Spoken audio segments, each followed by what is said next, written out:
you forgotten that once we were brought here, we were robbed of our names, robbed of our language. We lost our religion, our culture, our God. And many of us, by the way we act, we even lost our mind. Here it is, bam! And you say, goddamn, this is a dope jam. But let's define the term called dope, and you think it mean funky now? No, here is a true tale. Why the ones that deal, all the ones that fail, yeah. He has 16 released spoken word albums. He is CEO and founder of POET, People of Extraordinary Talent, creator and co-founder of the Legends of Chicago Hip Hop. He is the CEO and founder of POET Radio, CEO of Nuke Bomb Records. He is a lecturer, performer, promoter, producer, host, artist, and activist. Ladies and gentlemen, join me in welcoming Blaq. Mother Earth, you were the first. You were there from the beginning, from the cradle to the tomb, the womb that birthed me to life.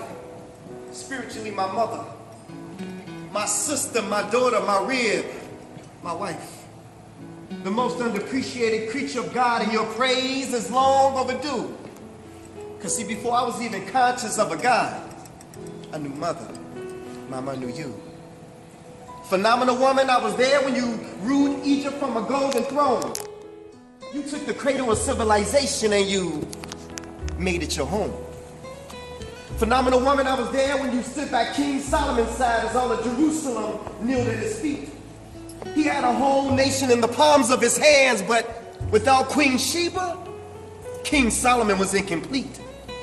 Phenomenal woman, I was there when the angel Gabriel came to you and told you that you're going to have a son.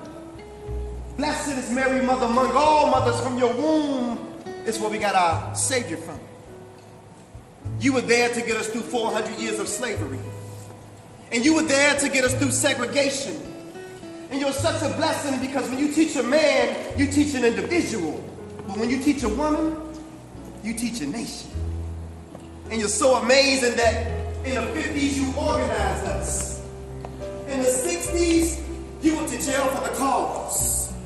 In the 70s, you were the first one in the front of the line. And in the 80s, you became head of the household because some of us men had flaws. And despite it all, even in the worst situation, you were able to make it better. How many people remember when grandma used to cook and clean and scrub floors and still came home and raised a whole family by herself, but somehow managed to keep the family together? Now, I know some of y'all remember when Big Mama was our doctor, when she was our counselor, could cook a meal without a recipe and tell you what it was missing by taking one little taste, and could discipline you with a switch from the nearest tree. And if you were ashy, y'all didn't hear me. I said if you were ashy, she would take that one thumb and a little spit and wipe that dry spot right off of your face. But something has happened to my Eve. Somebody's been whispering in her ear and telling her that sex sells, so you disrobe. Physically and morally exposed and on all the video shows. Now, Queen, they look at you as just another freak show. But despite all the rough edges and beneath all the rubble, I'm still convinced by your touch that if they said one woman turned this world upside down, then a woman can turn it right side up. Look at Condoleezza Rice, whether or not you agree with her views. Would you believe it that we had a woman in the White House advising the president on what to do? Look at Oprah Winfrey, so bad that she had a hit TV show that just wouldn't stop. And the other networks were so scared that they refused to put a decent program on at 9 o'clock. This is Black Ice giving you the presentation of the phenomenal woman's biography. I love you for your Afrocentricity. And I love you for all of your spirituality. For all of you queens are mahogany. That's that piece. My personal experience and those who were in my life who helped me get through my way. It was my grandmothers and my mother and my aunts and my older sisters. I'm the youngest of 5. Who helped me get through life in a way where even though I grew up, or although I grew up in Inglewood, one of the most dangerous cities in the city of Chicago, where the statistical choice were by the age of 21, if you were a young black male, you would either be dead or in jail by the age of 21. But just like here today, we are defying what the odds are today. And we're letting people know that despite what the odds are, we can make it today. When we talk about sexual abuse, as a child, I had an older cousin. And my parents used to take me and my brother over to our older cousin's house, and we used to spend the night over their house. And in the middle of the night, my older cousin used to come into my room, and she used to touch me, and she used to fondle me. And as a young boy, I didn't really understand these feelings that I was getting. Yeah, I was getting aroused, but I didn't understand that these things were not appropriate. And then when I grew up as a teenager, I began to be a womanizer, because I sought these feelings that I experienced when I was a child in my cousin's room at night when nobody was there, when the door was closed, and she would sleep next to me naked up under the covers. And so when we talk about sexual abuse, many times it starts with molestation, and then it grows. And what many of us don't understand is the sexual abuser is also a victim. And so I want to close with the piece that I wrote. And this piece was dedicated to a friend of mine who was actually in a relationship with this man while being sexually abused by this man. He was forcing himself on her at times when she wasn't welcoming the approach. And so we talk about sexual abuse between strangers. But what about sexual abuse in your own relationship? This is called confinement.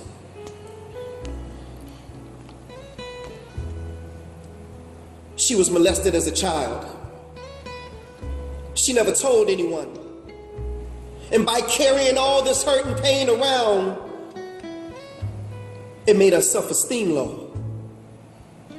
And now she finds herself in a relationship with a man who, in his twisted little mind, thinks that no means yes. Somebody should have told him that no means no. So as I sit and stare between these bars and think about my life and the many mistakes that I made, I just hope that he hears this as I ask him for forgiveness. All those lonely nights that I lay in my prayed. Is there a reason for this confinement? Is my life the price that I must pay? See, I want to atone for my sins, but I don't know where to begin. Tell me, is there anything that I can do or I could say? See, I don't understand, man. I love this girl. She was like my sister, my boy, my best friend. The closest thing to me, I felt love but never judged, but I just got to tell y'all how this story all begins. Now, there was a spiritual connection. Although I must admit I had feelings, but since she was involved, I just couldn't find the nerve. But this guy, he mistreated her, sexually abused her and beat on her, but to me she was a queen and he could never give her what she deserved. I felt all of her hurt and pain, but there was only one man to blame, because it was his hands, his knuckles, and his fist. Or was it a two-way street? But my girl was so sweet, I had to ask her, baby, why you staying put up with this? See, the reality was she was afraid to leave, and there were questions in my mind. Do you really want to go? You know how y'all feel obligated to stay although your feelings have gone away? But it's one thing he should know: you reap what you sow. Now, while he was doing all of his lies, she was calling me, crying, asking me what I thought it was that she should do. But there were some things she had to see that Black Ice wouldn't be able to show her. Besides the answer to these questions, she already knew. See, her only choices were the ones that she would choose, and I just couldn't bear to see her face bruised. An abused friend, man, I refused to lose. And just to think of her neglected, and all the times that he sexually abused her and disrespected, my help rejected. But baby, I can't protect you if you don't want to be protected. Tell me, what is it going to take for you to remove the veil from in front of your face and see that when he was locked up, this was the only time that you had a feeling of being free until you met me and I gave you inspiration to breathe again and the faith to resist. Told you to pray for the strength to walk away because I just couldn't keep seeing you going through this. And not one day had passed before another call came. Now everybody's involved, including her mother.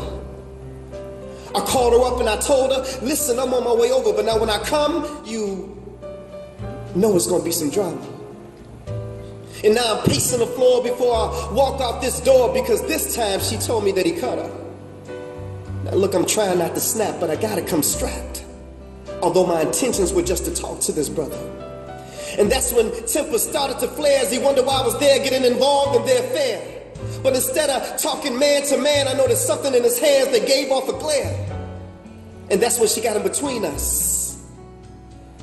As we started to cuss and yelled at both of us that we both need to stop it. But before I knew it, man, he just blew it with a blood on it. He just pulled a knife up out his pocket. And now I'm grabbing his wrist while I'm hitting him with my fist, trying not to let go. I'm holding his wrist tight. Meanwhile, I'm thinking to myself, wishing it was somebody else because now this man had just brought a gun to a gunfight. I want to back him up off me, but this move would prove costly because there's a thin line between being sane and insane. I pulled it out, and what happened next? And one round went off in his chest. And just this one moment in time, my whole life changed. And now I'm cuffed up and roughed up, all because I tried to help out a friend, wondering when will this nightmare end, but cop cars and steel bars has a way of allowing reality to set in. This all started when she was molested as a child. She never told anyone. She kept all her hurt and pain inside, and this made her self-esteem low.